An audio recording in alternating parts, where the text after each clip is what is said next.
Perfecto. Tengan ustedes muy buenas noches. Vamos a iniciar nuestra primera sesión del curso experto en generación de modelos financieros para la toma de decisiones. Y vamos para hacer un preámbulo, ¿sí? Así a nivel general, a nivel recontra sencillo. Cuando nosotros hablamos de la modelación, cuando nosotros hablamos de la modelación, fundamentalmente, si lo queremos resumir, lo podemos entender desde la matemática, ¿no? Desde que nosotros tenemos una expresión matemática y 2x más 1, noten ustedes que esta es una función lineal donde a la x se le llama variable independiente y a la y se le llama variable dependiente, donde tenemos la notación que y está en función de x, y depende de x, donde si le asignamos valores a x, vamos a encontrar y. Por ejemplo, si le asignamos a x1, ¿qué es lo que vamos a encontrar? Vamos a encontrar que y va a ser igual a 2 por 1 más 1. Y eso daría como resultado 3. Si le asignamos a x otro valor, como por ejemplo 4, entonces ¿qué es lo que va a pasar? Y va a ser igual a 2 por 4 más 1. Y eso daría 9. Noten ustedes que tenemos una variable independiente, existe un proceso y existe un resultado. Básicamente en eso consiste un modelo, donde tenemos nosotros variables independientes, va a existir un proceso y va a haber un resultado. Lo que a nosotros nos interesa es ver o estudiar, lo que a nosotros nos interesa es ver o estudiar cómo estas variables impactan en el resultado. Básicamente, a nivel general, eso es lo que es un modelo en términos así hiper mega simples. Ahora, dentro de las finanzas, nosotros en este curso vamos a iniciar primero con una introducción, donde vamos a ver la parte conceptual de lo que corresponde a la modelación. En la segunda parte vamos a ya entrar a ver primero modelos inherentes a la matemática financiera. En cada punto que desarrollemos vamos a ver un pequeño marco conceptual. Si bien este es un curso especializado, y sé que muchos conocen de esta temática, es importante hacer un repaso bien general para que uniformemos conocimiento. Entonces va a ser un repaso bien breve y preciso en cuanto al área del conocimiento objeto de estudio, que no vamos a tardar más de media hora.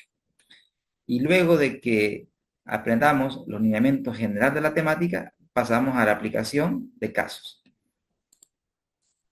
Ya en la otra unidad vamos a ver modelos inherentes a la evaluación de inversiones, similar procedimiento, un pequeño marco conceptual y directo a la acción. Vamos a ver modelos de planeación financiera, tanto de corto a largo plazo, idem a los casos anteriores. Vamos a ver también modelos de presupuesto maestro, por la importancia que radica. Modelo de presupuesto maestro lo vamos a trasladar aquí, es decir, lo vamos a ver antes de modelo de planeación financiera. Porque créanme que este tema tiene una gran importancia en cuanto al análisis. Nos va a ayudar a entender muchas cosas. Luego vamos a ver lo que es modelo de gestión de costos para toma de decisiones. Vamos a ver modelo de teoría de portafolio. También vamos a ver dentro de la planeación financiera, vamos a ver indicadores de gestión, que más adelante les voy a explicar cuáles son. Entonces, haciendo una introducción, bueno, antes de continuar, colegas, ¿se entiende la temática que vamos a abordar? ¿Todo bien hasta Sí, aquí? profesor, sí se Excelente, entiende. Excelente, ¿todo bien? Sí, no hay problema, todo está bien. excelente. Entonces, vamos a ver primero el concepto de, primero quiero un poco de paciencia de parte de ustedes, vamos a ir de la parte más sencilla a la parte más compleja. Primero, cuando hablamos de modelo, los primeros modelos que nosotros vemos en el campo universitario es en economía, donde los profesores de economía nos mencionan este concepto de manera general. O sea, un modelo es la representación de una determinada realidad. Es decir, los modelos que buscan representar a través de símbolos, figuras, una determinada realidad.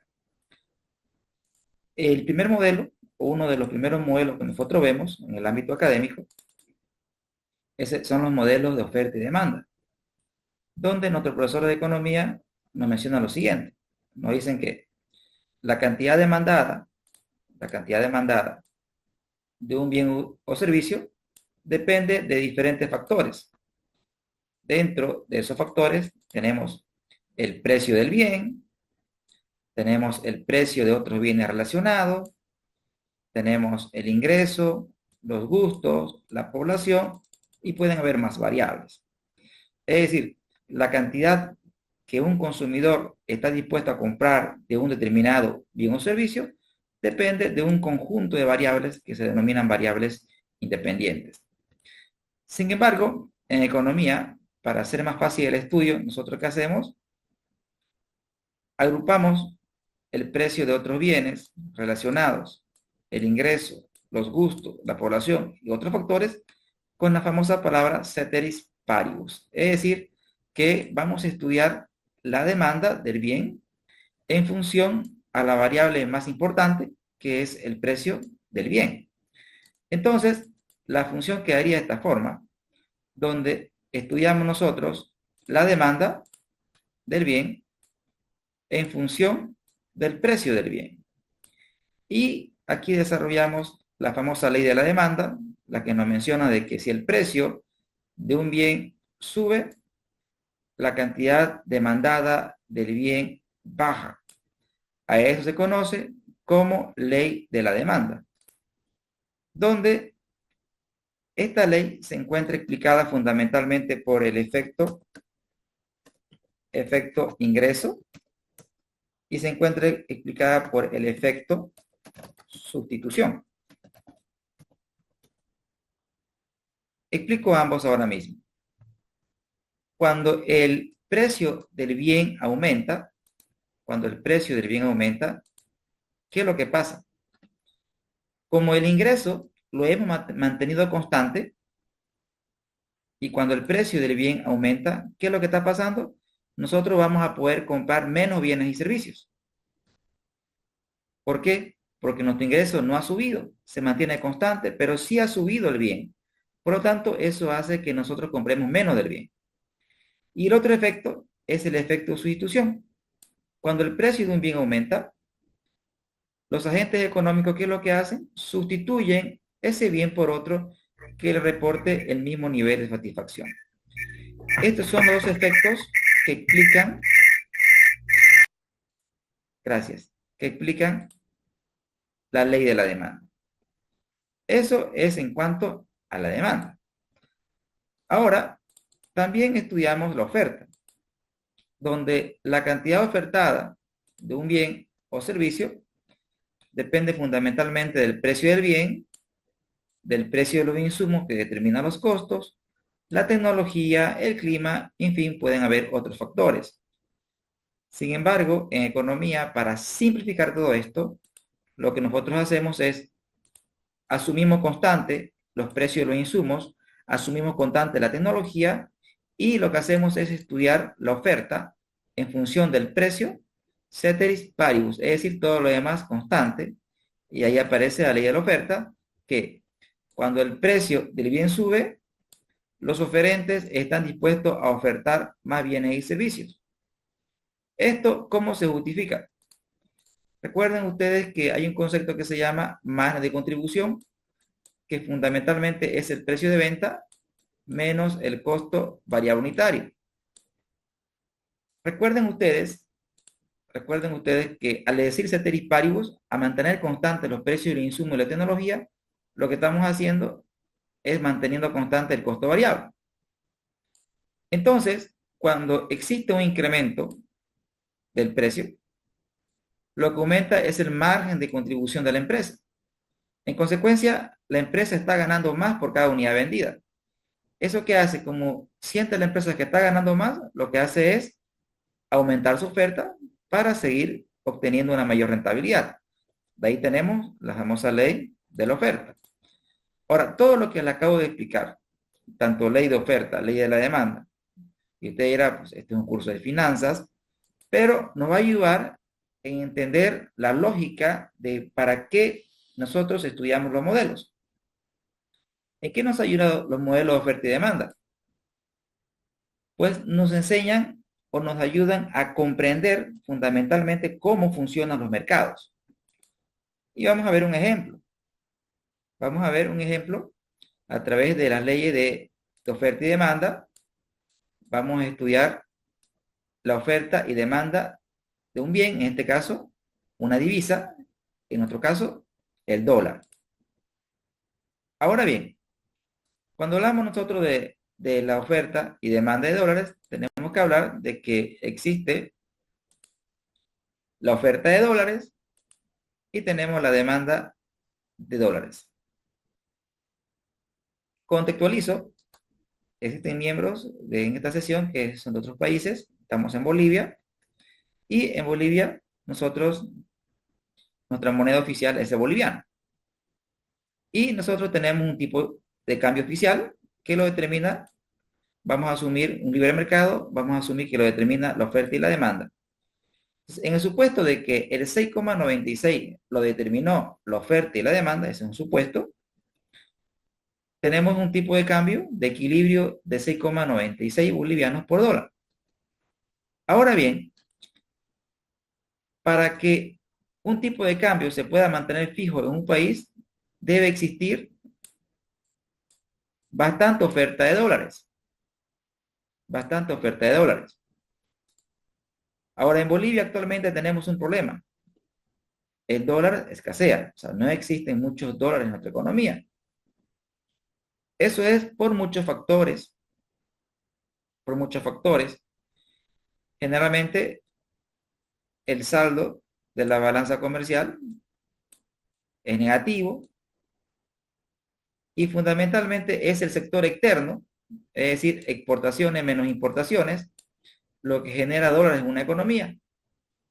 Si un país exporta más de lo que importa, generalmente las reservas en dólares aumentan. En otro país tenemos un problema en ese sentido. Ese problema, ¿qué es lo que ha hecho en términos de oferta y demanda? Lo que ha hecho es, ha contraído la oferta. ¿Y qué sucede? Aunque el precio del dólar esté en otro país regulado, en 6,96, el mercado que ha hecho que en el mercado, al existir escasez de dólares, el precio de este bien ha aumentado. Entonces, noten ustedes que nosotros podemos explicar el comportamiento de los precios a través de un análisis de oferta y demanda. Y lo podemos hacer desde el punto de vista bien técnico, como el tema de una oferta y demanda de dólares, o en nuestro cotidiano vivir. El ejemplo que referencio en clase generalmente es este, ¿no? Uno, a través de los modelos de oferta y demanda, puede explicar de una manera sencilla el cambio en los precios de un bien. Por ejemplo, en la ciudad de Santa Cruz de la Sierra, Bolivia, cuando existe problemas climáticos, el precio de las verduras se incrementa, generalmente. Eso es lo que pasa. O existen conflictos sociales, paros. Eso hace que el precio de los insumos, fundamentalmente las verduras, se incremente. Entonces, un ama de casa diría, ok, estos comerciantes están abusando de nosotros, ¿por qué suben los precios? Sin embargo, nosotros, ya con conocimiento de oferta y demanda, podemos decir, no, lo que pasa es que es un tema de mercado. ¿Por qué? Porque los factores climáticos o conflictos sociales hacen que la oferta se reduzca. Y eso implica entrar en un nuevo nivel de equilibrio. Por lo tanto, es natural pensar que los precios suben, pero no es por maldad de nadie, es un tema de mercado, de oferta y demanda. Entonces, noten ustedes, estimados, que los modelos tan simples de oferta y demanda nos ayudan a explicar el comportamiento de la economía. Entonces, nosotros ahora mismo vamos a entender diversidad de modelos, pero ya entrando al campo financiero. Pero primero, veamos algunos modelos, como por ejemplo los modelos físicos. Por favor, si alguien me podría ayudar con la lectura.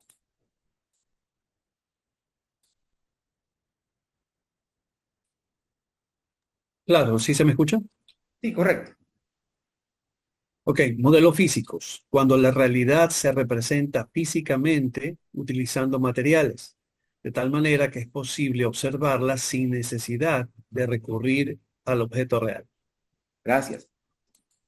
Miren, ahí tenemos, por ejemplo, una maqueta de un edificio, ¿no?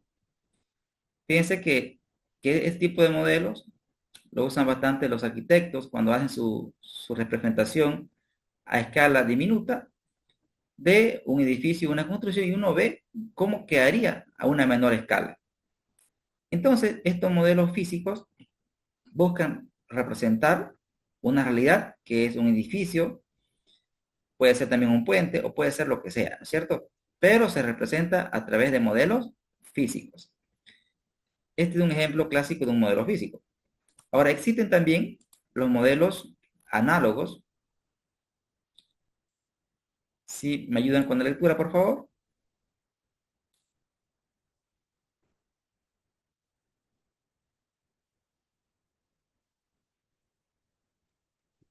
Hola, ¿se escucha? Fuerte y Sí. claro. Gracias.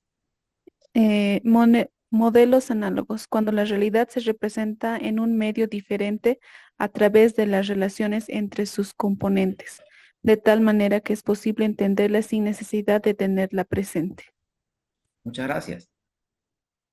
Entonces, noten ustedes que, por ejemplo, aquí tenemos un modelo que usamos mucho, al menos particularmente, si no existiera esta herramienta, ULEMAC, este, creo que muchos no llegaríamos a destino, ¿no? ¿Y qué es lo que hace este modelo análogo? Usted agarra el teléfono y le dice dónde quiere ir, me da la ruta, me da el tiempo. Entonces, este modelo nos ayuda, claro que sí, a planificar, a tomar decisiones en cuanto a nuestro tiempo, ¿no? De igual manera, es la representación de una realidad, es un mapa. Entonces, este modelo es un modelo que realmente ayuda bastante, los modelos análogos, ¿no? Un mapa mundi también es un modelo análogo, por ejemplo. Ahora vamos entrando a lo nuestro, donde hablamos de modelos simbólicos. Cuando nosotros hablamos de modelos simbólicos, cuando la realidad es abstracta y se representa a través de variables que se relacionan matemáticamente, suma, resta, multiplicación y división, de tal manera, de tal manera que pueden cuantificar los resultados de esas relaciones. Bien, por ejemplo, un balance general. Veamos si cumple las condiciones, ¿no? A través de variables, acá las variables podrían ser las cuentas, que se relacionan matemáticamente, pues claro que sí, digamos, para llegar a un total tendría que hacer una suma, ¿no es cierto? Acá tendríamos que ver la ecuación contable, activo igual a pasivo más patrimonio. Tenemos aquí una relación contable. Entonces, el balance, sin ser la empresa, representa a la empresa. Bien interesante, ¿no? Es decir, usted no necesariamente tiene que ver la empresa para saber qué es lo que tiene y qué es lo que debe. Con simplemente ver un modelo, como ser un balance general, podemos tener una claridad de lo que es la empresa. Ahora, aterrizando un poquito más, yendo un poquito más adelante en cuanto a los modelos simbólicos, que es lo que nosotros vamos a ver en el curso, tenemos que hablar de lo que es un modelo financiero. Ya estamos yendo a lo general o particular. Vean ustedes lo interesante, ¿no?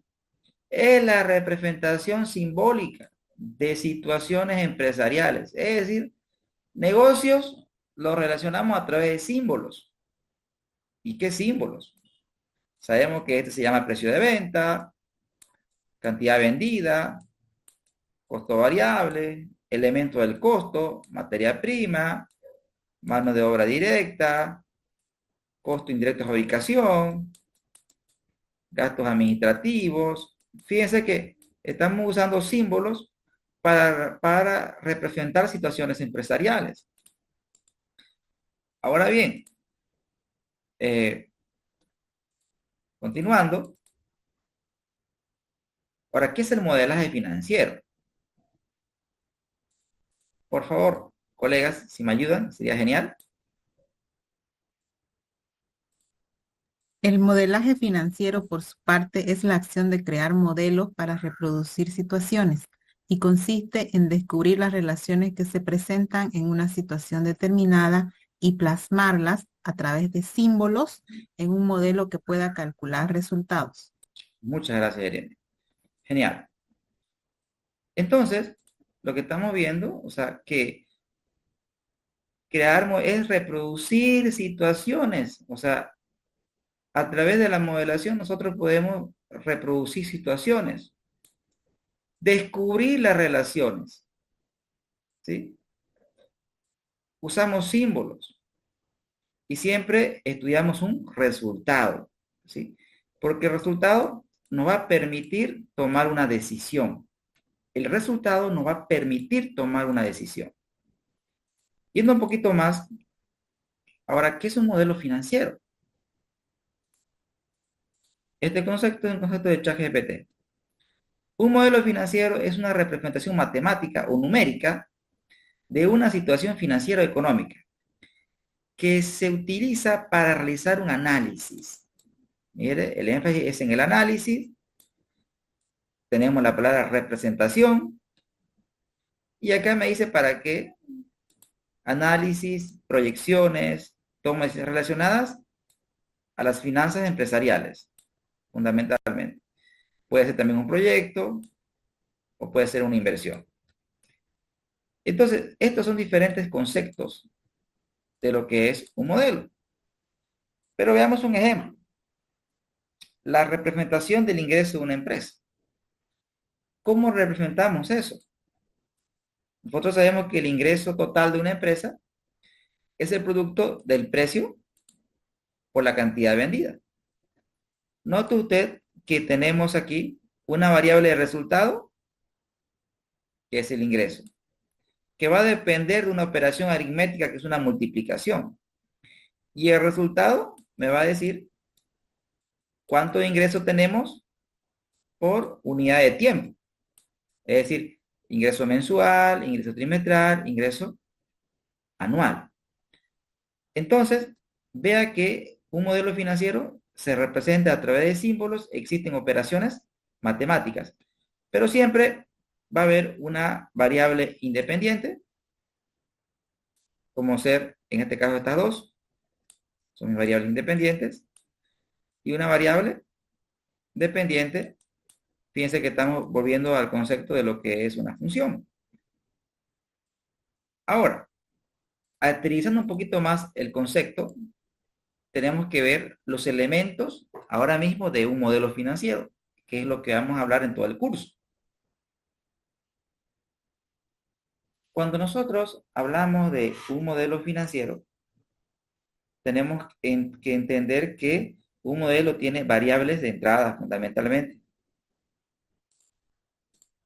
Tenemos variables de entrada, más conocidas como variables de entrada, pero también pueden ser variables elementales o de entrada. Y fíjense lo que dice acá. Son aquellas que parten de un valor original y sirven para introducir valores al modelo, ¿sí? Se conocen como variables independientes del modelo, lo que les expliqué al principio, desde el punto de vista matemático, y a su vez se dividen en dos. Es decir, podemos tener dos tipos de variables de entrada. Tenemos las variables de entrada de decisión y tenemos las variables ambientales. Es decir, ya aquí me está diciendo que las variables de entrada se clasifican en dos, las de decisión y las ambientales. Cuando nosotros hablamos de variables de decisión, fundamentalmente, ahí ustedes pueden leer lo que está en su pantalla, pero fundamentalmente la variable de decisión, como su nombre lo indica, nosotros tenemos influencia en su valor, nosotros podemos decidir su valor. Me explico. Por ejemplo, si nosotros estamos hablando de el precio de venta, la cantidad de trabajadores, vean ustedes que estas variables son variables que perfectamente la empresa la decide. Obviamente que la decide en función a condicionantes de mercado, pero es una decisión que toma la empresa. La empresa decide cuánto cobrar, la empresa decide cuántos trabajadores tener, la empresa decide el nivel de deuda que desea tener. Entonces, las variables elementales o de decisión son variables sobre las cuales la empresa tiene una fuerte incidencia en cuanto a la toma de decisión. Pero también tenemos las otras, que son las variables elementales de ambiente, que fundamentalmente son variables, si queremos verlo de Michael Porter o del análisis PES, es decir, tenemos el macroentorno, donde en el macroentorno tenemos los factores políticos, económicos, sociales, tecnológicos, y luego tenemos el microentorno, que es la industria, ¿sí? La competencia, los sustitutos. Fundamentalmente, cuando hablamos de variables elementales o ambientales, podemos sacar una, como por ejemplo, aquí, una variable clásica es la inflación. La inflación no es una variable que la empresa decide, es una variable que la empresa toma de afuera. La inflación va a estar en función de varias variables a la vez, como las decisiones gubernamentales en materia económica. Pero no es una variable que la empresa decide cuál va a ser su valor. Pero sin embargo, es una variable que influye en los modelos financieros, como por ejemplo también los salarios mínimos. Entonces, las variables elementales de ambiente son variables sobre las cuales la empresa no tiene un control o no puede decidir acerca de su valor. Esa es la diferencia en cuanto a en comparación con las variables elementales de decisión. Colegas, hasta aquí estamos bien con la parte conceptual. Estoy yendo muy rápido. ¿Se entienden los conceptos? ¿Me avisan, por favor? Sí, está bien. Vamos, muy bien, muy bien. Excelente, excelente. Gracias. Entonces, continuando con la explicación. Gracias, Irene. Ahora vamos a ver las variables intermedias o de proceso. Cuando nosotros hablamos de las variables intermedias o de proceso, si alguien me podría ayudar, por favor, con la lectura. Gracias.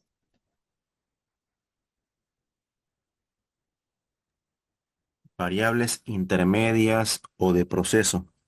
Se calculan en el modelo a través de operaciones con las variables elementales y aunque sirven para analizar los resultados intermedios, no son el objetivo que busca el modelo. Muchas gracias, Luis. Bien, vean que el ejemplo más simple de esto es el ejemplo del ingreso. El ingreso, ¿qué es? Es el producto del precio por la cantidad.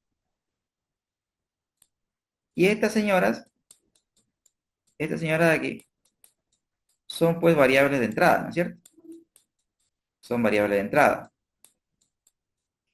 Y el ingreso es una variable intermedia, ¿no? Porque el ingreso, usted no puede decir si está bien o está mal solamente viendo el ingreso, ¿no? Porque el ingreso es cómo estamos comenzando. Mi ingreso es cómo estamos comenzando. Me interesaría ver cómo termino. Y cómo termino es mi resultado neto. Entonces, el resultado neto podría ser también considerada una variable de salida o también intermedia para otro proceso. Ahora, veamos otro ejemplo. Cuando nosotros hablamos de un estado de resultado,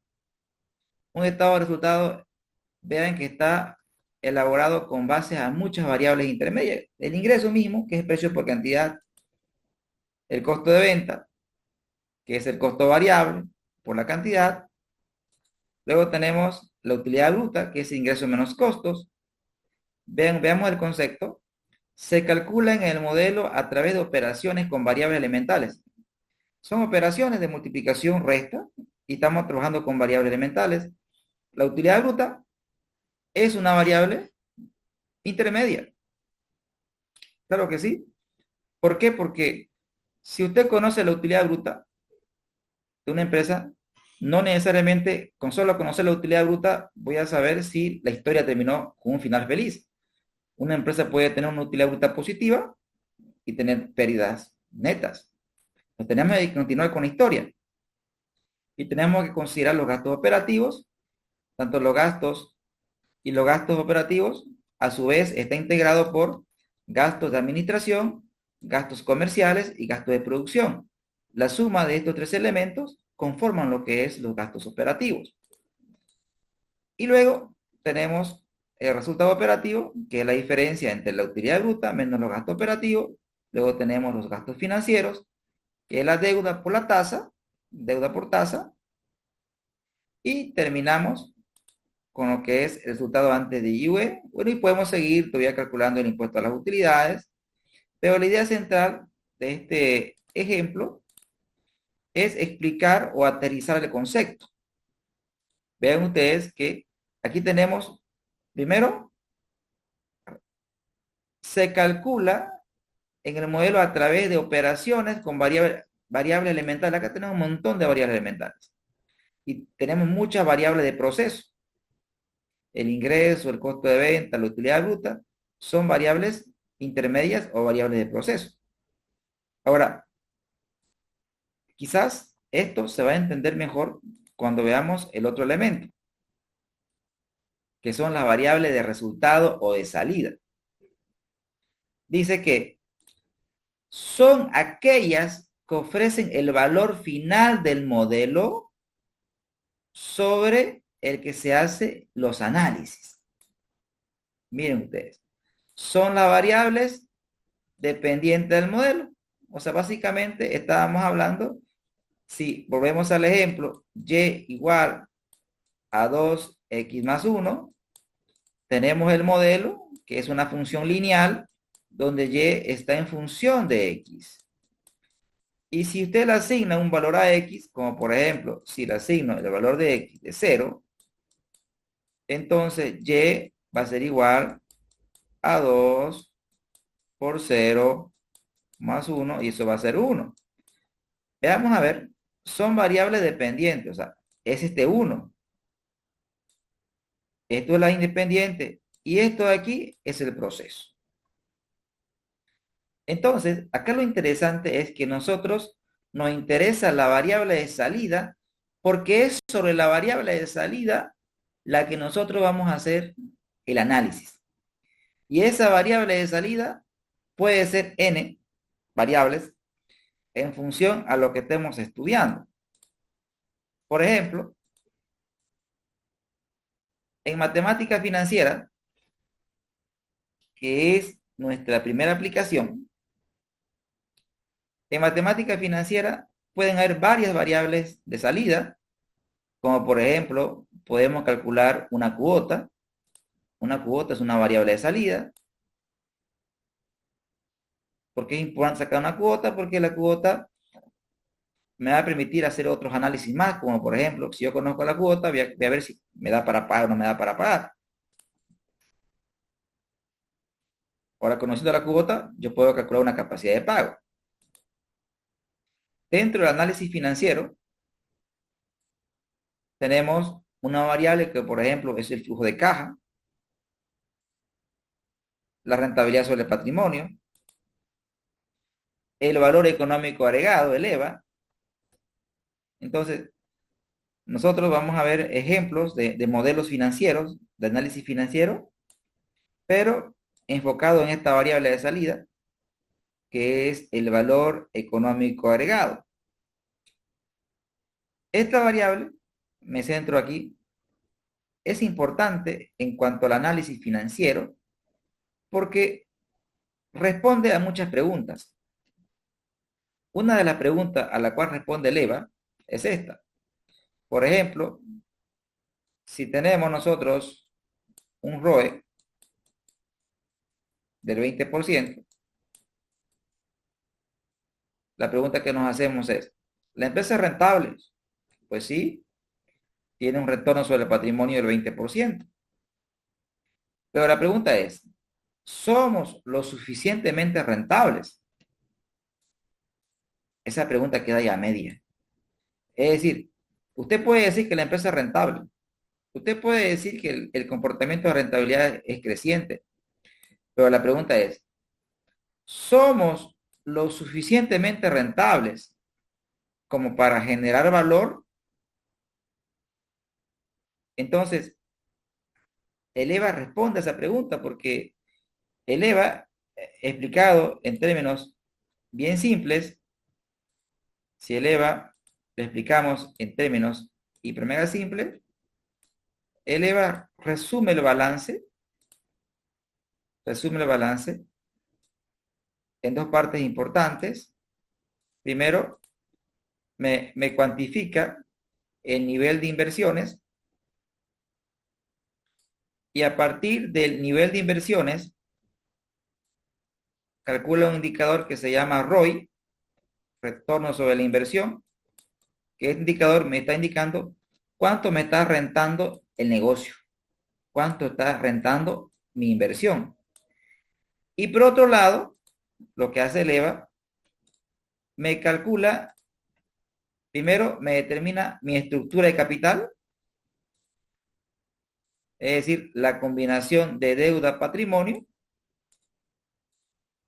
me determina mi estructura de capital, me determina el costo de cada fuente de financiamiento, el costo de la deuda, el costo de recursos propios, y a partir de este cálculo me dice cuánto es mi costo promedio ponderado de capital, donde contrasta el costo de financiar esta inversión versus el retorno de esta inversión.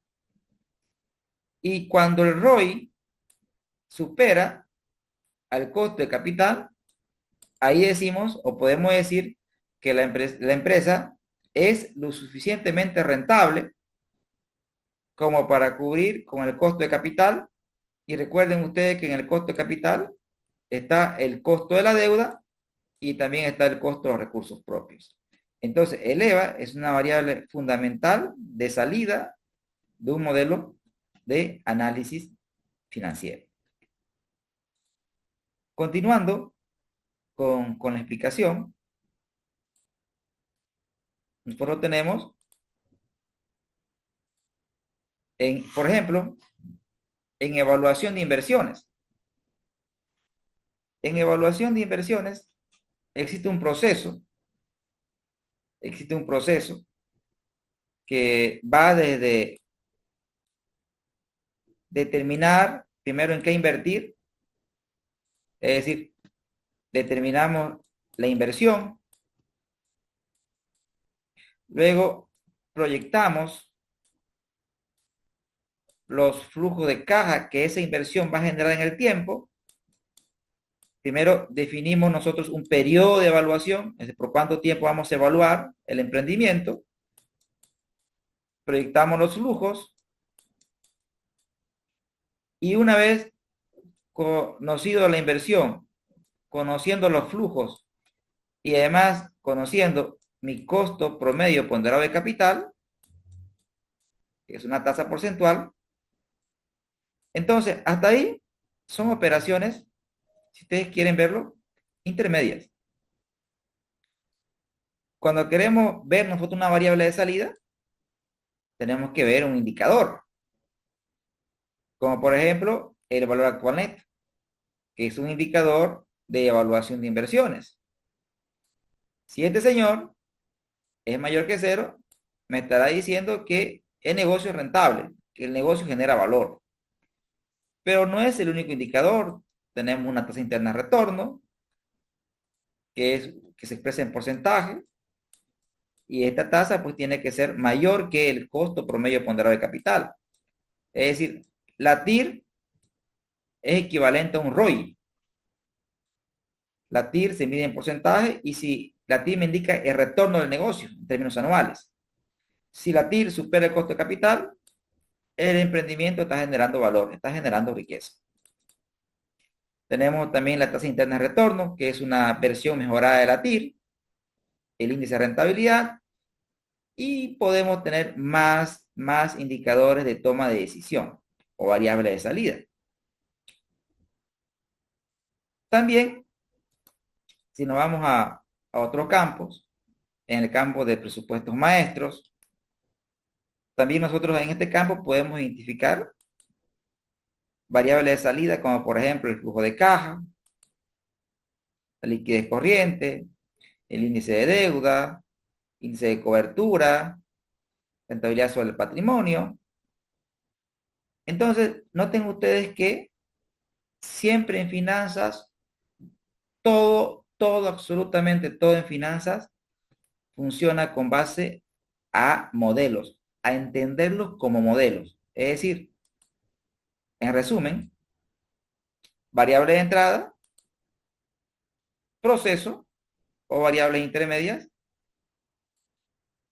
y las variables de salida. Tal cual nosotros lo explicamos en un principio. Entonces, un modelo siempre va a tener estos componentes.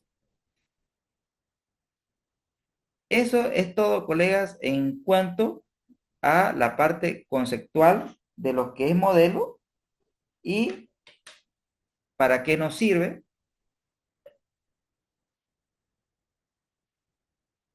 Pregunto si está clara esta parte.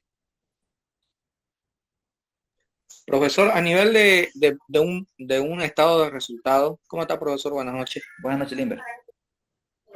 Si uno lo planteara de la siguiente manera, de que tu variable de salida sería la utilidad bruta, mi venta y mi costo de venta serían las variables intermedias, ¿no? Es totalmente correcto. Okay, gracias, profesor. Excelente, Limber. Excelente. Perfecto. Entonces, si no hay más preguntas, estamos excelente con el tiempo. Nos vamos a ver nuestro primer marco conceptual del campo de la matemática financiera. Dejo de compartir, un momento. Voy a compartir la parte 2 de la sesión. Y vamos a ver algunos conceptos importantes antes de entrar a hacer modelos de matemática financiera. Bien. La matemática financiera, en esencia, ¿qué muestra?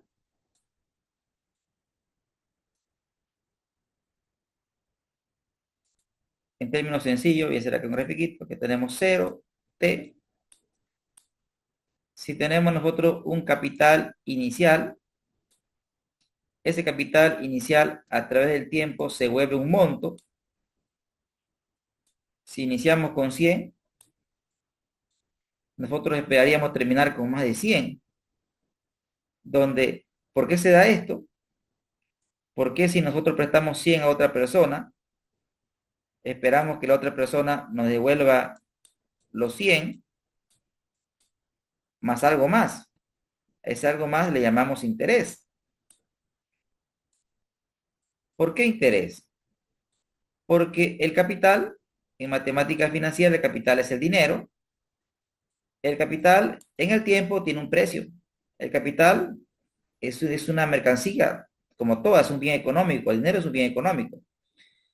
El dinero es un bien económico y como todo bien económico es escaso. Y si es escaso, pues tiene un precio. ¿Cuál es el precio del dinero? La tasa de interés. ¿Qué es la tasa de interés? Sencillamente es el precio del dinero en el tiempo. Entonces, la matemática financiera lo que me muestra es cómo el dinero se mueve en el tiempo. La matemática financiera me ayuda a estudiar el valor del dinero en el tiempo. Y nos ayuda a ver o explicar por qué 2 pesos dentro de un año no es lo mismo a esos mismos 2 pesos dentro de 2 años. Porque nosotros conocemos que el dinero en el tiempo tiene un valor. Tiene un valor. Desde el punto de vista financiero, un precio. Ese precio es la tasa, que puede ser pequeña o puede ser elevada si nosotros lo vemos desde el punto de vista de prestarnos. Si lo vemos desde el punto de vista de inversión, podemos esperar un retorno pequeño o un retorno elevado. Pero desde donde estemos, siempre la tasa juega un rol importante en las finanzas. Ahora mismo, cuando hablamos nosotros de matemática financiera, se divide fundamentalmente en el interés simple. Tenemos por una parte el interés simple, donde tiene una característica central. El interés se calcula siempre sobre el capital inicial. Como el interés se calcula siempre sobre el capital inicial, esta es la parte fundamental. Entonces, ¿qué es lo que pasa? Lo que pasa es que el interés de periodo a periodo es constante. Es decir, en el régimen simple, el interés del periodo 1 es exactamente igual al interés del periodo 2, exactamente igual al interés del periodo, en este caso 3. Entonces, ¿y por qué se da esto? Porque, repito, en el régimen simple, el interés se calcula siempre sobre el capital inicial, donde tenemos que el interés es un producto del capital por el tiempo y por la tasa de interés. Y donde el monto es igual al capital por 1 más la tasa de interés multiplicada por el tiempo. Entonces, básicamente es la fórmula, o son las fórmulas, estas dos, que gobiernan el régimen simple. Ya con nosotros entramos a otro régimen. Bueno, aquí tenemos las abreviaciones, ¿no? Capital, tiempo, tasa de interés. Existe una condición matemática que el tiempo y la tasa estén en la misma unidad de medida. Generalmente la literatura por convenio nos dice que la tasa manda. Es decir, si la tasa está en meses, el tiempo tiene que estar en meses. Si la tasa está en trimestre, el tiempo tiene que estar en trimestre. Eso es lo que me está diciendo ese concepto. Y también tenemos nosotros lo que es el interés compuesto, donde el interés genera interés, es decir, existe la capitalización de los intereses. En este caso, el interés de periodo a periodo ya no es constante, sino creciente, porque existe la figura que se llama capitalización, donde los intereses generan interés. La fórmula inicial del interés es la misma, es el producto de capital, tasa y tiempo. Y el monto, fíjense que tiene un componente ya de tipo exponencial, ya no lineal. Aquí el monto tiene un comportamiento lineal, en este caso tiene un comportamiento exponencial. La t se encuentra como exponente. Para entender esto, me voy a ir a un libro de Excel y estas cuestiones básicas las vamos a ir razonando a través siempre de la lógica, la razón, y vamos a hacer un pequeño ejemplo. Pregunto, ¿pueden ver mi pantalla, señores? Sí, profesor, se ve. Perfecto. Entonces, vamos a partir de un ejemplo sencillo, donde tengo aquí un capital de 100 bolivianos y lo vamos a tener por un tiempo de 3 años y una tasa del 10% anual para hacerlo simple. Y acá vamos a colocar régimen simple. Vamos a hacer el análisis. Acá tenemos el tiempo, acá tenemos el saldo inicial, acá tenemos el interés, y acá tenemos el saldo final. Y vamos a ver cómo se comporta el dinero en este régimen. Tenemos aquí 3 periodos, ¿no? 3 periodos. Entonces, retomando la fórmula que teníamos en la presentación, donde el interés es igual al capital multiplicado por la tasa por el tiempo. Y lo que nosotros vamos a hacer, vamos a calcular el interés de periodo a periodo. Es decir, estamos arrancando con 100. Estamos arrancando con 100. ¿Cuánto genero de interés? El periodo 1, el capital por la tasa por 1. ¿Por qué por 1? Porque estoy calculando el interés por un periodo. Ese es el interés que genero en el periodo 1. ¿Cuánto es mi saldo final? Lo que tenía al principio más el interés generado. Para el siguiente periodo, ¿cuánto tengo acumulado? 110. ¿Cuánto calculo de interés? Recuerden el concepto. El interés en el régimen simple se calcula sobre el capital inicial. Es decir, voy a calcular el interés, pero sobre este capital inicial. Voy a multiplicar nuevamente por la tasa. Voy a multiplicar por 1 porque es por un periodo. ¿Y cuánto tengo acumulado? Los 110 más los 10. Para el siguiente periodo, saldo final es el inicial, pero el interés se calcula siempre sobre el capital inicial. Este señor, por la tasa, por 1, donde nosotros terminamos con 120 más 10.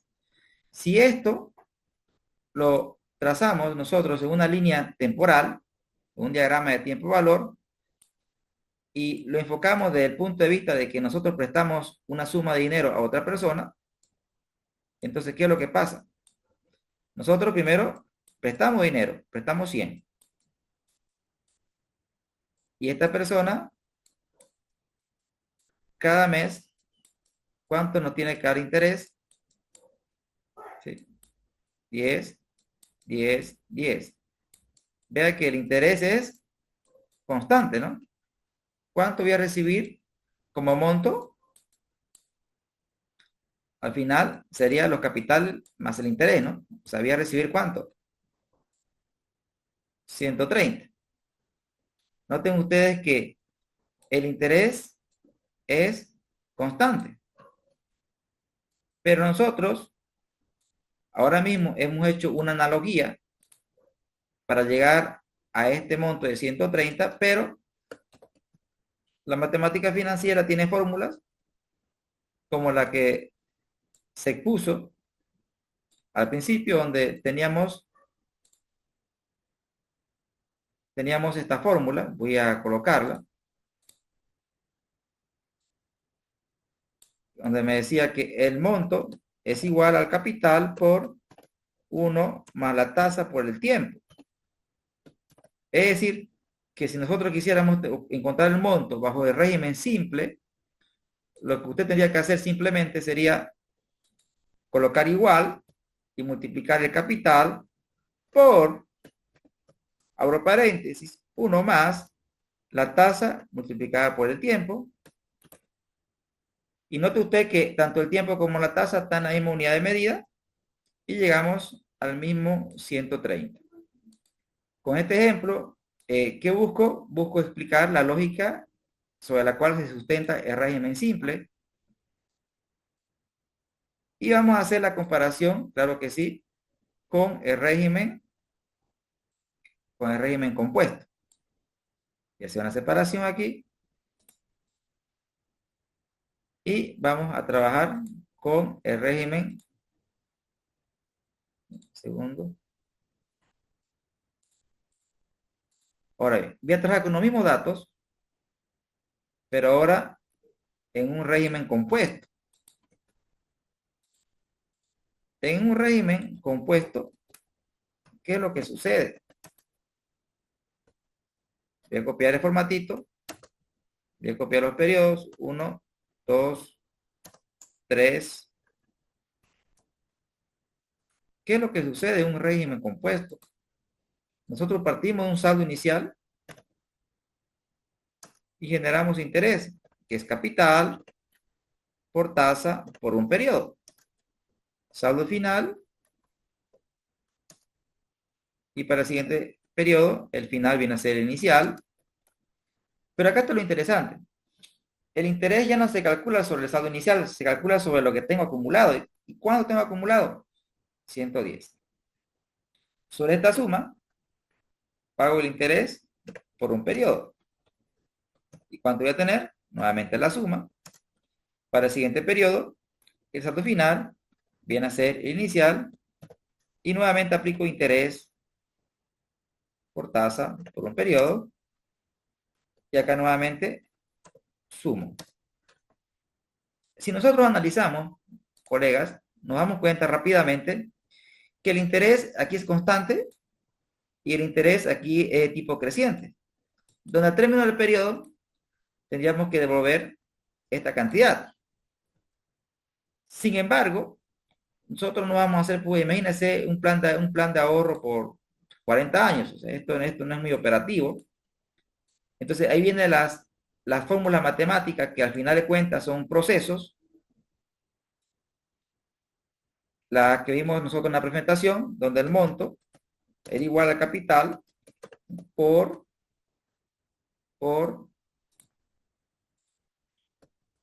1 más la tasa elevado al tiempo. Y lo que hace esta fórmula es encontrarme este valor de una manera simple, donde tenemos nosotros el capital por potencia 1 más la tasa elevado a 3, que es el tiempo. De esa forma, nosotros encontramos el monto, que es aplicando fórmulas de la matemática financiera. Debo preguntar, colegas, ¿se entendió la finalidad de este ejemplo? Aplicar las ecuaciones y demostrar la diferencia entre el régimen simple y el régimen compuesto. ¿Se entendió el objetivo? ¿Se cumplió?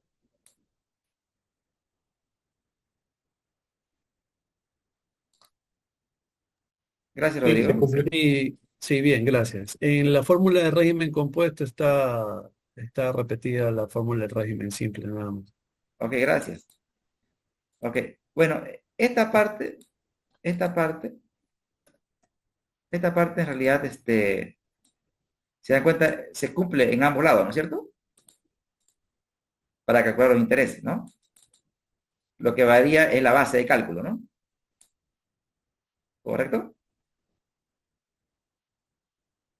En el régimen simple, vean que hemos usado lo mismo, solamente que la base de cálculo va a ser siempre capital. Vean. Y aquí el capital se torna ya no constante, sino viene a ser una suma acumulada. Es decir, existe lo que se llama la capitalización de los intereses, ¿no? ¿Sí? Acá la vamos a colocar Sí, simple. gracias. Excelente, excelente, excelente. Simple versus compuesto, ¿no? Perfecto. Ya con eso tenemos claro la explicación de esta lámina. Vamos con la siguiente. Otros conceptos importantes en lo que es la matemática financiera es el concepto de anualidades, donde anualidades pueden tener varios conceptos, pero vamos a usar serie uniforme de flujos para efectos de curso, donde nosotros tenemos aquí una anualidad, no necesariamente se envía en términos de años, pueden ser meses, trimestres, pero la idea central es que sean uniformes. Y hay dos preguntas centrales cuando tenemos anualidades. La primera, conocer un futuro. Si queremos conocer el futuro de una anualidad, tendríamos que aplicar esta fórmula matemática que nos va a permitir encontrar el futuro de una serie uniforme de flujos. Pero también nos podría interesar conocer el presente, el valor actual. Entonces, para conocer el valor actual, nosotros tenemos esta fórmula matemática que nos va a permitir encontrar el valor actual de una serie uniforme de flujos. Ahora, esto que estamos hablando son anualidades ordinarias, finitas, vencidas. Vencidas, que es lo más común, es decir, son anualidades, ¿por qué? Porque vean que la anualidad está al término del periodo. Por eso se llaman anualidades vencidas. Y tenemos dos problemas, conocer el presente o conocer el futuro. Pero también, dentro del mismo tema, tenemos las anualidades perpetuas, donde tenemos un principio y no tenemos un final, donde aquí nos interesaría conocer solamente el presente. Y para conocer el presente, tenemos esta fórmula matemática que me permite calcular el valor actual de una serie uniforme infinita de flujos, ¿no? Pero en este caso son flujos constantes. Es correcto, Rodrigo. En este caso se aplican las perpetuidades. Correcto. Y ve tal cual, ¿no? Son perpetuidad, de ahí viene el concepto, ¿no? Luego tenemos las anualidades que tienen un comportamiento creciente, con un gradiente geométrico. Igual nos interesaría conocer el presente. Y aquí tenemos la fórmula matemática que me permite conocer ese valor presente o valor actual. Del mismo modo que el caso anterior, lo que voy a hacer rápidamente es voy a borrar la pizarra y voy a hacer un pequeño ejemplo aquí de cómo funciona esta cosa, ¿no? Anualidad.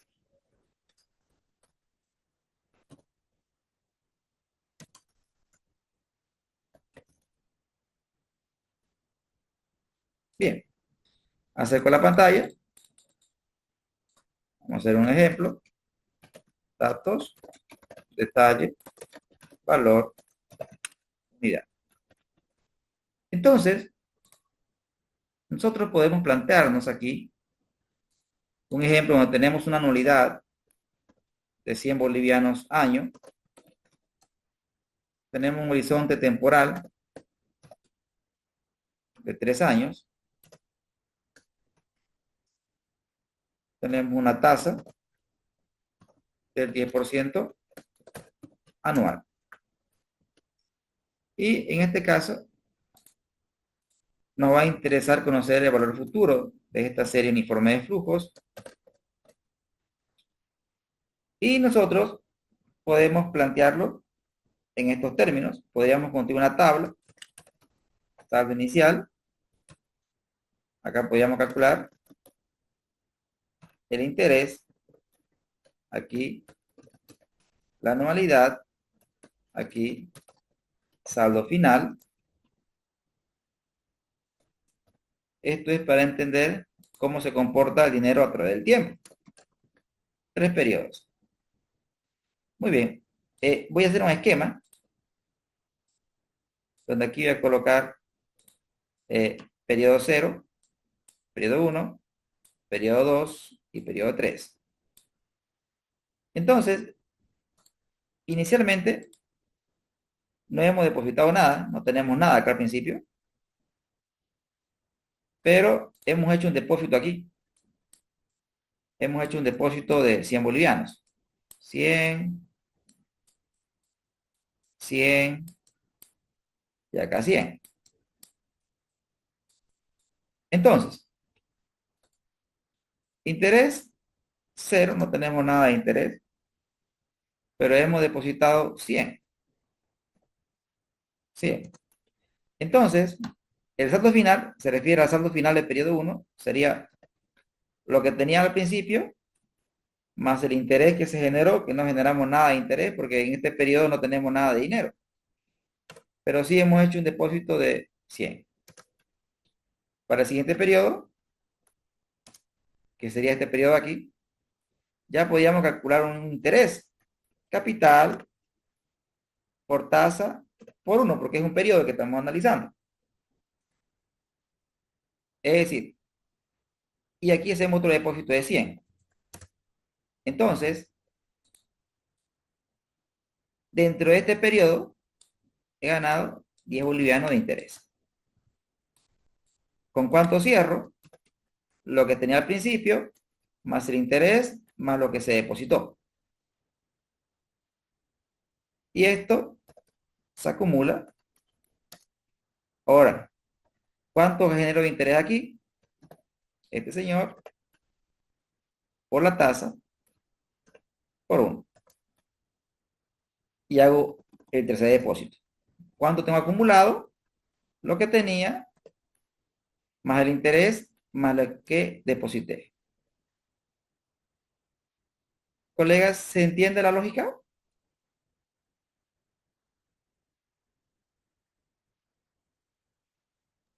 O lo hice muy rápido. Todo bien. Excelente. Sí, está bien. Muy Excelente. claro. Muy bien.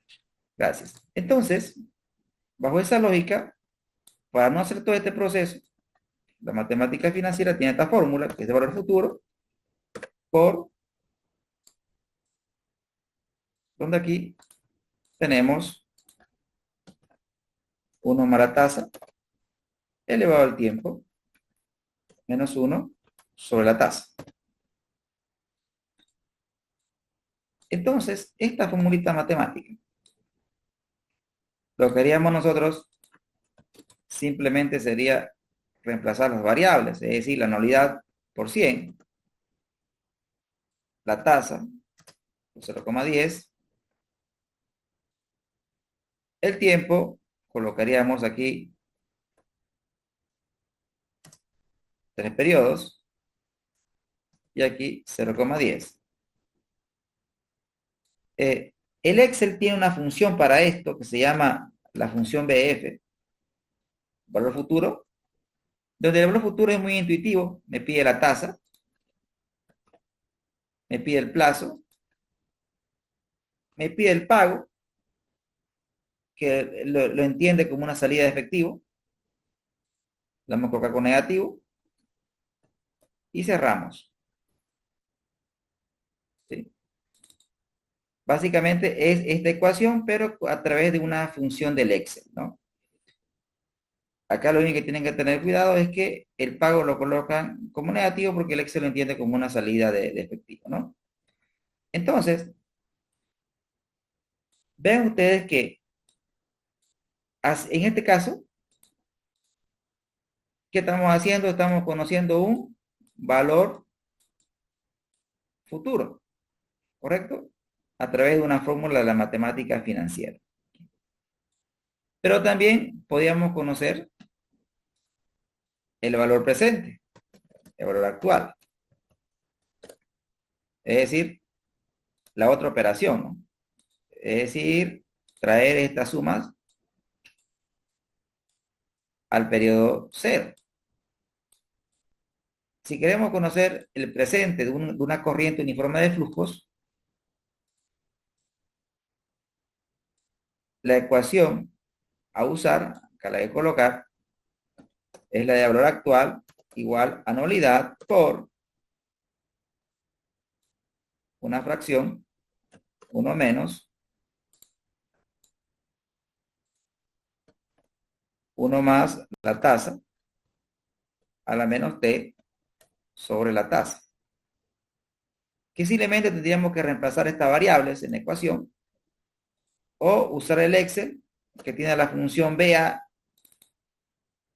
que me pide la tasa, el plazo y el pago. ¿Sí? ¿Qué es lo que estoy haciendo? Estoy calculando ya no el futuro, sino el presente, ¿no? Es decir, estos flujos que están en el futuro, ¿a cuánto equivalen hoy? Equivalen a 248,29 bolivianos. Eso es en cuanto a las anualidades que son de orden finito. Pero ¿qué pasaría? Pregunto, colegas, ¿quedó claro la aplicación de las dos fórmulas?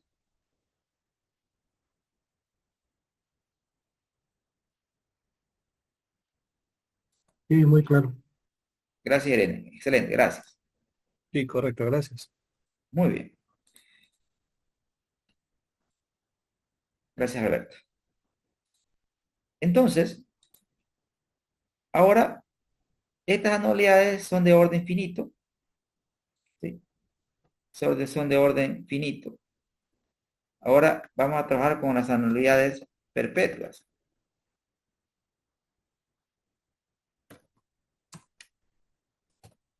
Las anualidades perpetuas, ¿sí? Por ejemplo, vamos a hacer un ejemplo. Detalle, valor, unidad. Tenemos una anualidad, por ejemplo, de 100 bolivianos, año. Una tasa de 10% anual. El tiempo infinito. Entonces, en este caso, ¿de qué estamos hablando? Estamos hablando de que tenemos una corriente de flujos. Tenemos una corriente de flujos. 0, 1, 2, pero ¿hasta dónde? Hasta el más infinito. Y son flujos constantes. ¿De cuánto? De 100, de 100. Entonces, aquí la pregunta relevante es determinar el valor actual. Entonces, para calcular el valor actual, nosotros tenemos la fórmula que vimos en la presentación, que me dice que el valor actual es igual al cociente entre la anualidad y la tasa. Donde si nosotros dividimos la tasa, la anualidad entre la tasa, ¿qué es lo que estamos diciendo? Que esta corriente de flujos perpetuos, uniformes, hoy equivalen a 1000 bolivianos. Pero esta es la fórmula de anualidades constantes. Pero ¿qué sucedería si, por ejemplo, si es este mismo ejemplo, nosotros le decimos que vamos a tener una tasa de crecimiento G? Vamos a asumir que el dinero va a crecer al 2% anual. Es decir, que ya mi anualidad ya no va a ser uniforme. Quiere decir que cada que va a tener un comportamiento de este tipo. Es decir, tenemos nosotros un periodo 0, 0, 1, 2, donde la anualidad siguiente es mayor a la anterior y la tercera va a ser mayor que la segunda. Entonces, de igual manera nos interesaría conocer el valor actual. En ese caso, la fórmula que nos ayuda un montón para hacer ese ejercicio es la siguiente. Tenemos que el valor actual es igual a la anualidad por 1 más la tasa de crecimiento. ¿Sí? Bueno, en este caso es sencillo porque es solamente la anualidad nomás entre la tasa menos G. ¿Sí? Esta es la fórmula sencilla donde el valor actual en bolivianos sería solamente dividir la anualidad sobre la tasa menos la tasa de crecimiento y claramente da un valor mayor, ¿no es cierto? Esto es asumiendo que el dinero va a crecer a este ritmo. Aquí voy a hacer una corrección en la fórmula. Esto se lo voy a pasar a ustedes. No es 1 más G. Esto es cuando hacemos valoraciones de empresa, que lo vamos a ver también más adelante, ¿no? Es simplemente la anualidad. Acá rectifico esta fórmula, ¿no? No es 1 más G. Es la anualidad nomás. Bien. Hecha esa rectificación de fórmulas, ahora pregunto, ¿quedó claro el tema de anualidades, colegas?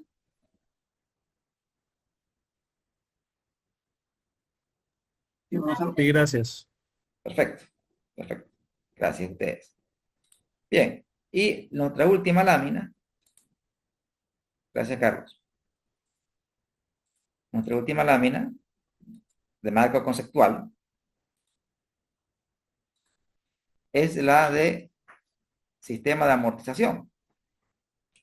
Básicamente tenemos 3 sistemas de amortización: el francés, donde la cuota es fija y la amortización es variable; el alemán, donde la cuota es variable y la amortización es fija;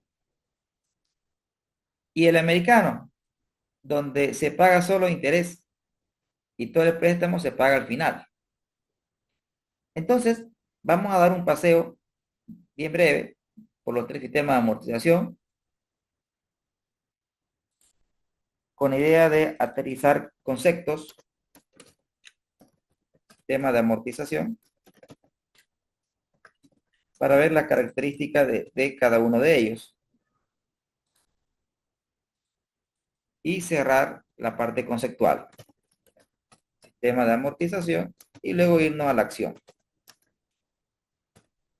Vamos primero con el francés.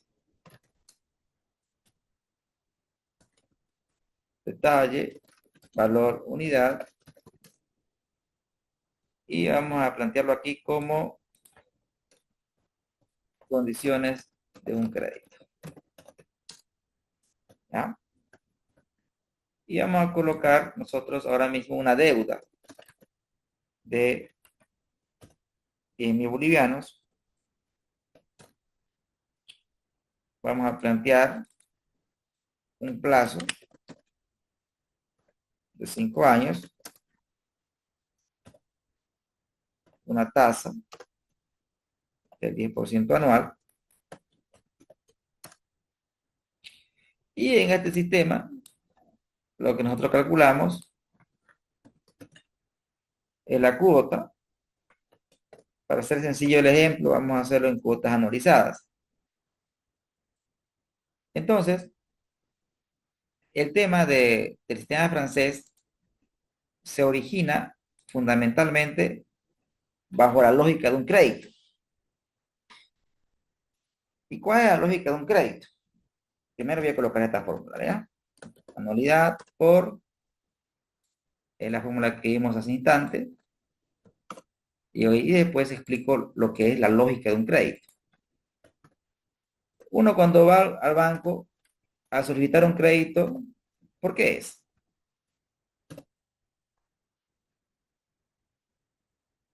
Es una pregunta, colegas. A ver. Cuando uno va a buscar un crédito, ¿por qué es? Adelante.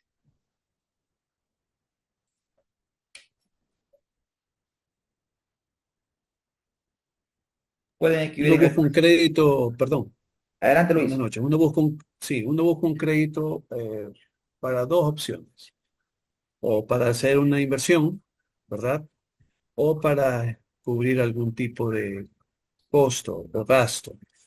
O sea, la diferencia es que el uno va en función de que ese préstamo tiene que producir algo y el otro no produce nada. Esas son las dos opciones que uno tendría para buscar una operación bancaria. Excelente, Luis. Perfecto. Vea que Luis ha expuesto claramente los destinos de un crédito, que pueden ser destinados ya sea para inversión, y obviamente cuando invertimos esperamos un retorno, o para gastos que no me generan un retorno, sino seguramente un imprevisto, un contingente, pero son los destinos de un crédito. ¿Pero por qué buscamos crédito? Independientemente del destino. ¿Por qué lo hacemos? Profesor, yo pienso más es para pagar menos impuestos. El tema de los intereses para meter los gastos. Yo pienso más eso y también la inversión, ¿no? Pero más es por el tema de para poder reducir los impuestos. Excelente, Hugo. Hugo ha expuesto claramente las ventajas de la deuda. Es decir, yo tengo, o lo puedo hacer con aporte propio, o lo puedo hacer con deuda. Si lo hago con deuda, me apropio del escudo fiscal. Tengo dos respuestas en el chat.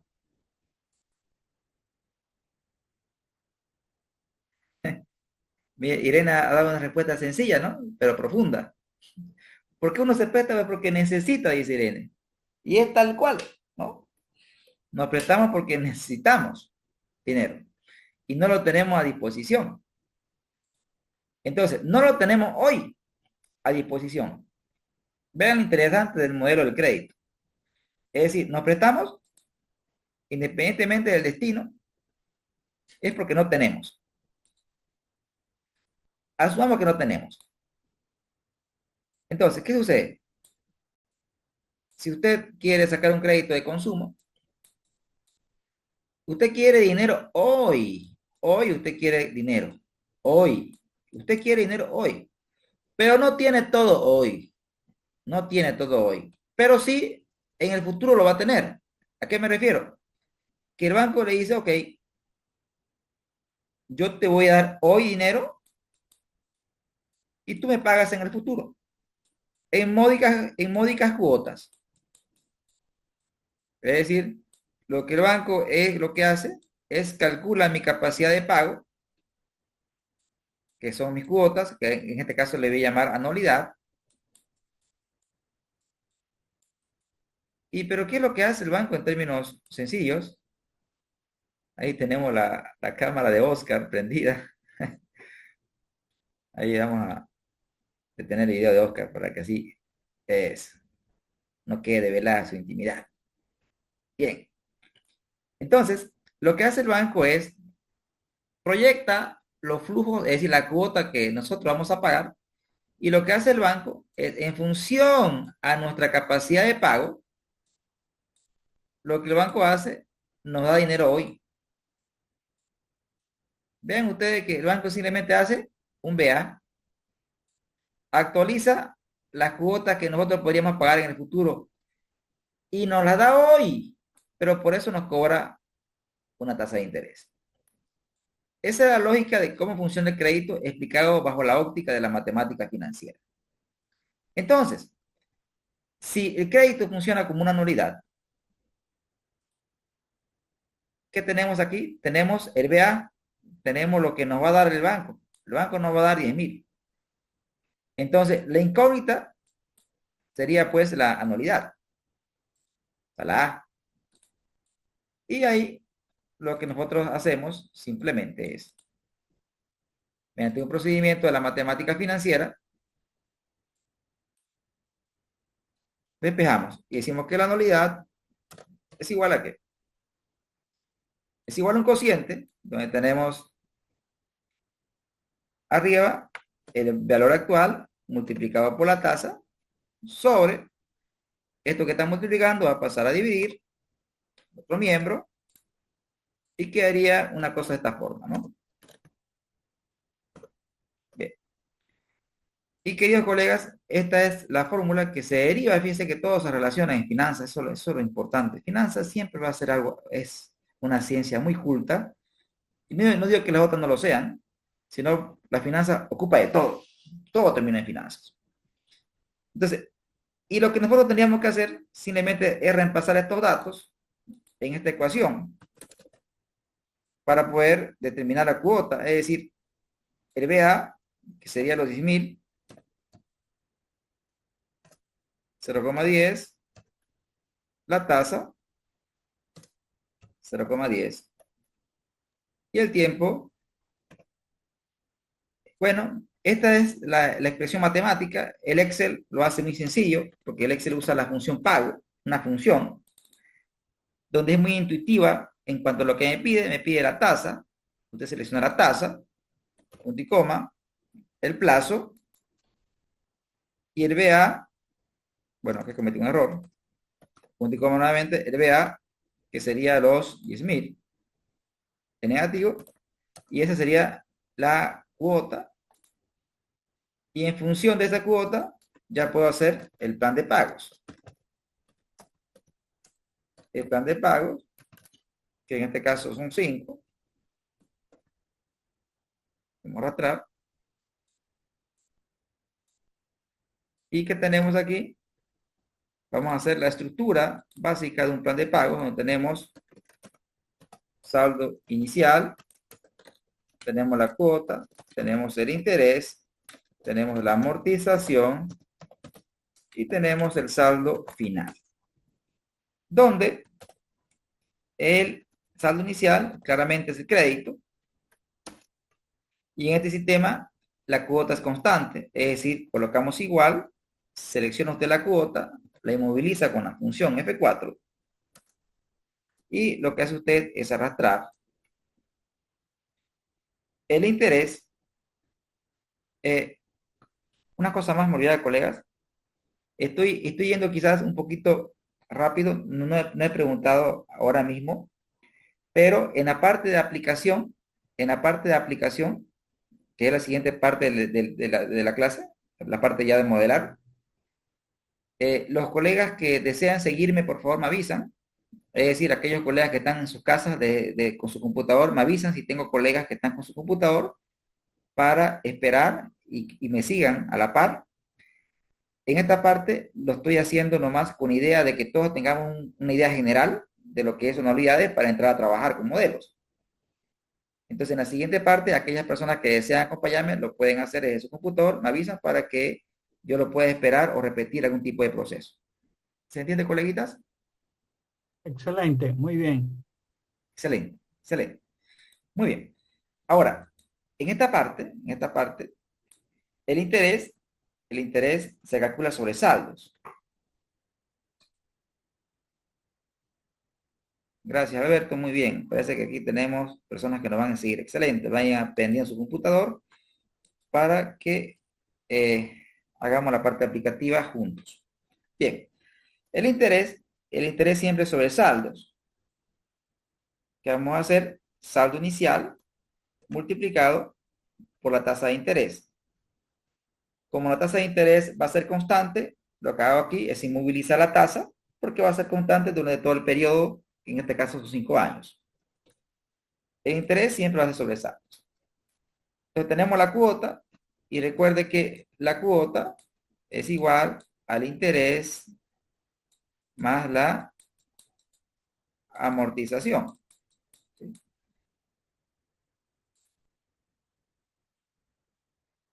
Excelente, Luis también está con su compu. Excelente. Ahora, miren, colegas, si tenemos la cuota y tenemos el interés, tenemos la cuota y tenemos el interés y queremos la amortización, tendríamos que hacer simplemente una diferencia, ¿no es cierto? La cuota menos el interés sería la amortización. Y mi saldo final sería lo que usted debe al principio menos lo que usted está amortizando. Y para el siguiente periodo, el saldo final se torna en un saldo inicial. Y estos tres señores, control C, lo pegamos a la derecha, seleccionamos todo, control C, y hacia el final, y vean ustedes que el saldo tendría que ser 0 al término del quinto año. Entonces aquí lo interesante, ¿por qué hemos hecho esto? Para ver las características. Vean, cuota fija, lo que decía el concepto, y la amortización es variable y la amortización tiene un comportamiento de tipo creciente. De tipo creciente. Entonces,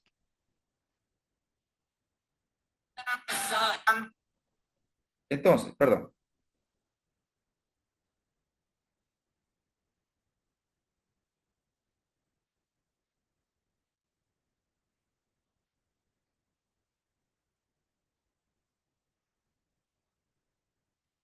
Bien.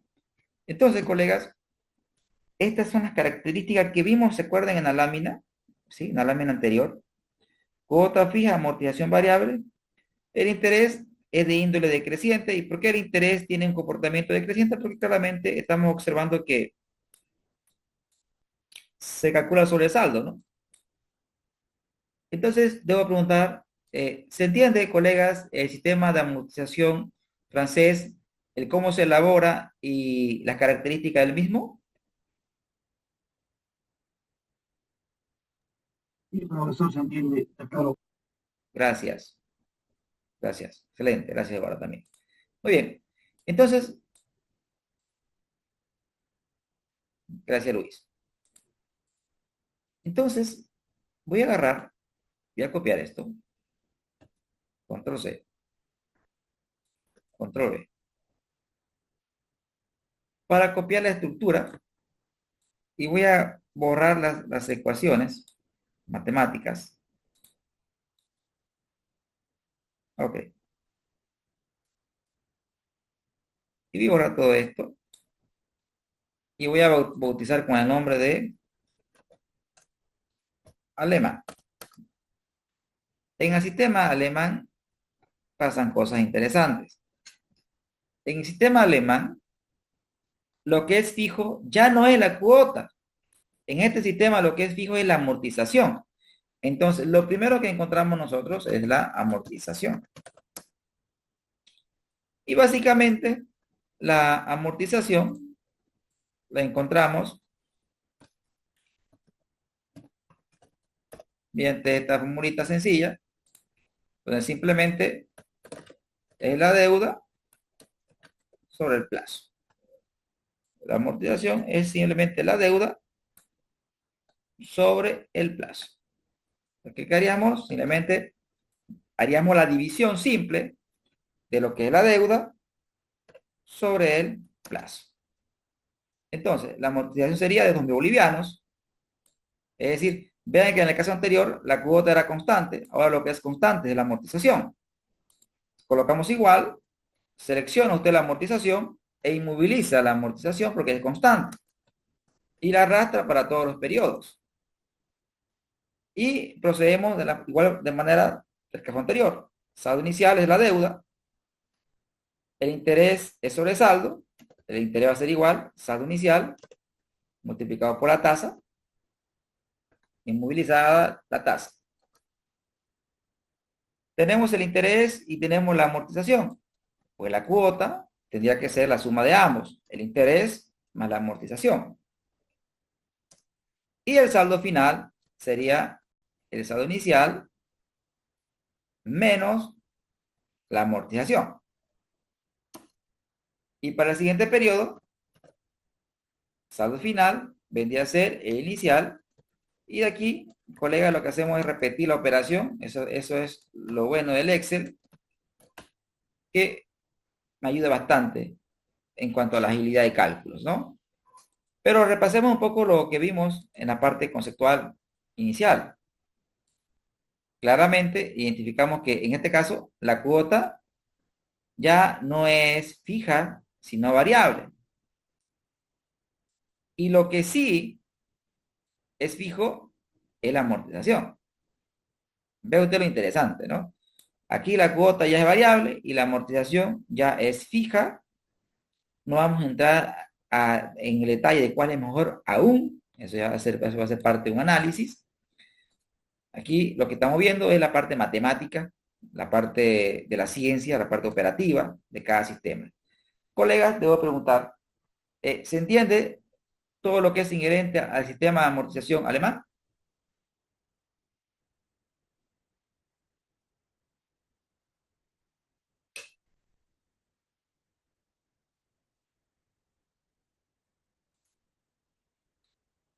Gracias, Carlos. Gracias, Hugo. Gracias, Luis. Perfecto. Gracias, Irene. Excelente. Entonces, continúo con el siguiente sistema. El siguiente sistema es el sistema americano. He copiado el formatito nomás. ¿Sí? El sistema americano. Estamos con el sistema americano. El americano. Acá hemos hecho el sistema, vamos a conocer el americano. Aquí hicimos el alemán.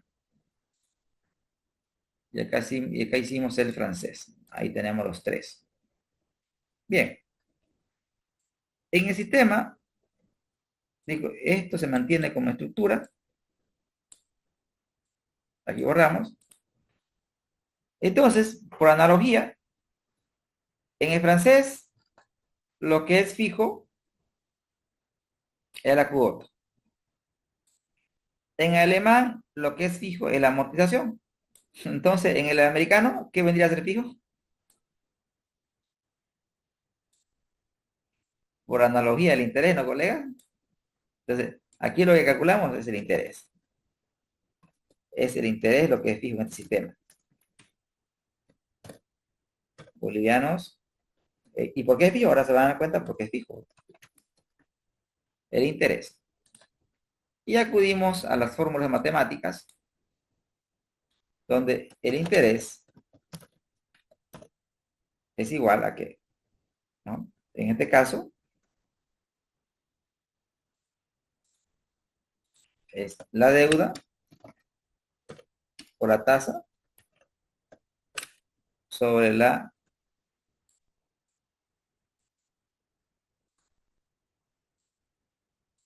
aquí frecuencia de pago de los intereses. Ok, meta. ¿Qué hacemos aquí, colegas? Aquí el interés va a ser igual la deuda por la tasa sobre la frecuencia de pago. En este caso, la frecuencia de pago de interés es anual. Entonces pagamos una vez al año. Si la frecuencia de pago fuera semestral, colocaríamos 2. Si fuera bimestral, colocaríamos 6, porque en el año hay 6 bimestres. En este caso, como son pagos anuales, divido entre 1. Entonces, lo que es fijo aquí son los intereses. ¿Qué va a hacer usted? Coloca igual, copiamos los intereses, los inmovilizamos porque son constantes y arrastramos. El saldo inicial es la deuda. En la amortización no colocamos nada. La cuota por definición va a ser la suma del interés más la amortización, la cuota de la suma del interés más la amortización, y el saldo final es el inicial menos la amortización. Y para el siguiente periodo, el saldo final se torna en un saldo inicial.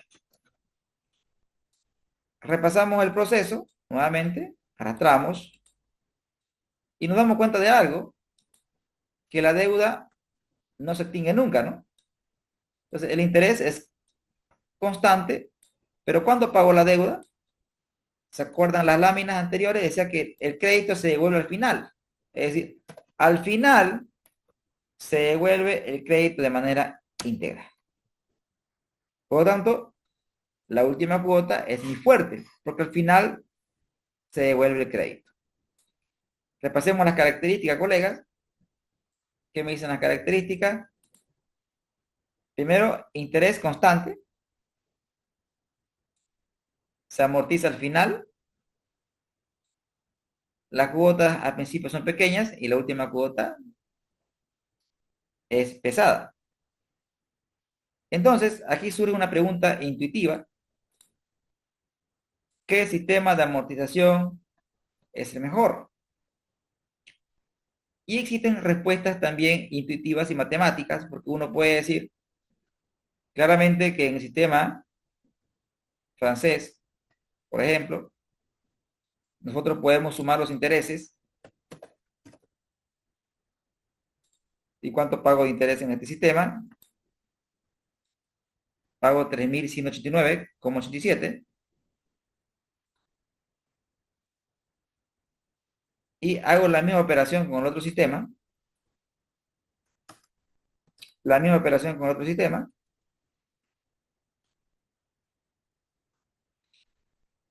Aquí pago 5.000 de interés en el americano. Aquí pago en alemán 3.000. Y acá pago 3.189. Bajo este análisis simplista, colegas, ¿qué sistema de amortización convendría a una empresa? ¿Me responden por el chat o de manera verbal, como ustedes gusten?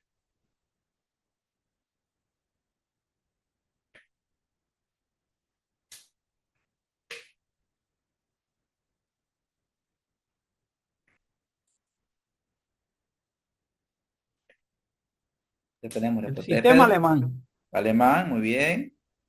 Alemán. Ahí Luis fue un poquito más allá. Excelente, Luis. Después charlamos con Luis.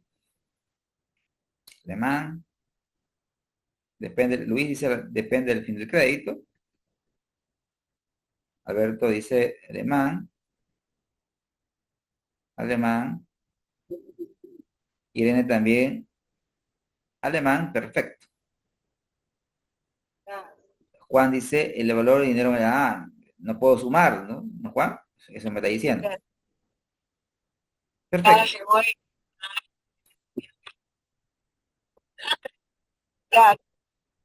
A ver, ahí tenemos el micrófono prendido. Muy bien.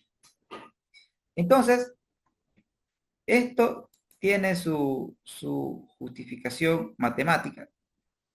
Tiene su justificación matemática, pero más allá de la matemática, vamos con la justificación lógica, ¿no? A ver, hagamos esta analogía. Por ejemplo, hagamos este escenario. El escenario de que usted tenga la opción de acceder a un crédito. Te va al banco y le da un crédito y el banco le presta al 5% anual. ¿Sí? ¿Cuánto es el depósito de dinero? 5% anual. Y usted, un amigo se le acerca y le dice, ¿sabe qué? Préstame tu dinero, yo te lo voy a trabajar. Y esa persona le va a pagar a usted 2% mensual. Entonces, 2% mensual en términos anuales, estamos hablando de 24% anual. Es decir, me presté dinero del banco al 5%. Y ese dinero lo estoy trabajando y estoy rentando 24. En términos netos, estoy rentando 24 menos 5, que sería 19, ¿no, colegas? ¿Correcto?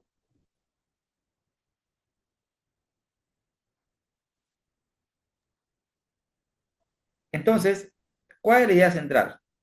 Yo le pregunto a todos y cada uno de ustedes. ¿Usted tendría prisa? ¿Usted tendría apuro para devolver el capital al banco? Pregunto.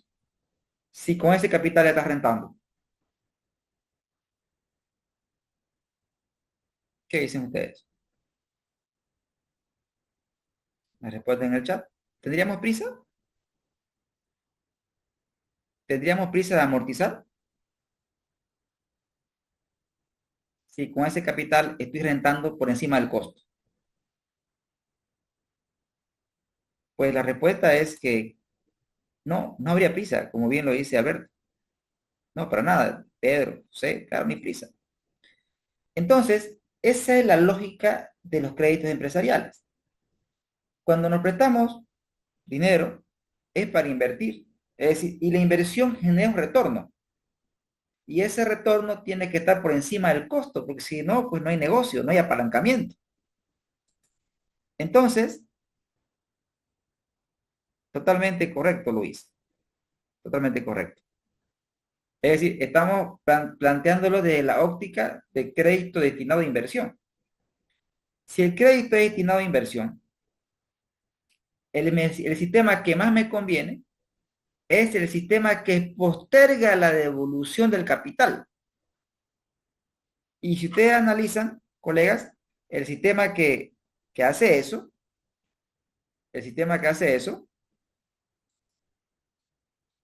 me manifiestan que no se escucha, pero tenía aquí una intervención. Pedro Alcázar. Colegas, debo preguntar, ¿se me escucha bien? Yo lo escucho, Lisan. Luis me dice que sí.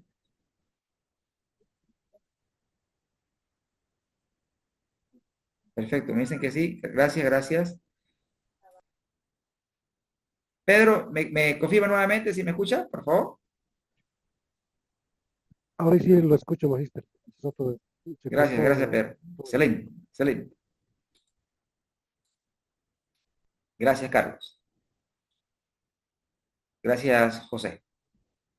Bien, entonces, bajo esa lógica, colegas, el sistema que más nos conviene es el sistema, pues, americano. Y esto se demuestra desde el punto de vista técnico. O sea, esto no es amor, no es poesía, esto se demuestra. Y nosotros lo vamos a demostrar en el transcurso del curso, ¿ya? Se lo voy a demostrar.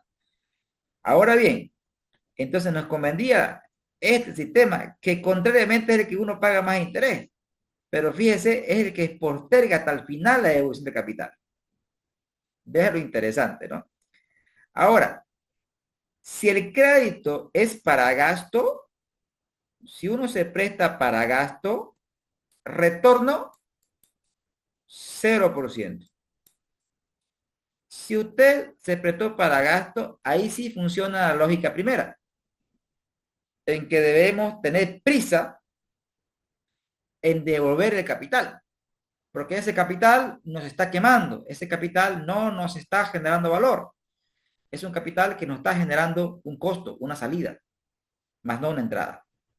Entonces, cuando el análisis es retorno cero, esto que hemos hecho sí es correcto. El sistema que más nos convendría sería, como ustedes lo señalaron, el alemán, le seguiría el francés y cerraríamos con el sistema americano. Pero esa lógica funciona en términos de que el crédito ha tenido como destino lo que es gasto. Bien, en esta parte me detengo y pregunto, colegas, hasta aquí, ¿qué hemos visto como metodología? Presentación, la ejemplificación y viene después la aplicación. No he ido directamente a la aplicación porque es importante que todos recordemos estos conceptos para entrar al campo de acción. Estamos bien con la metodología, ¿están de acuerdo?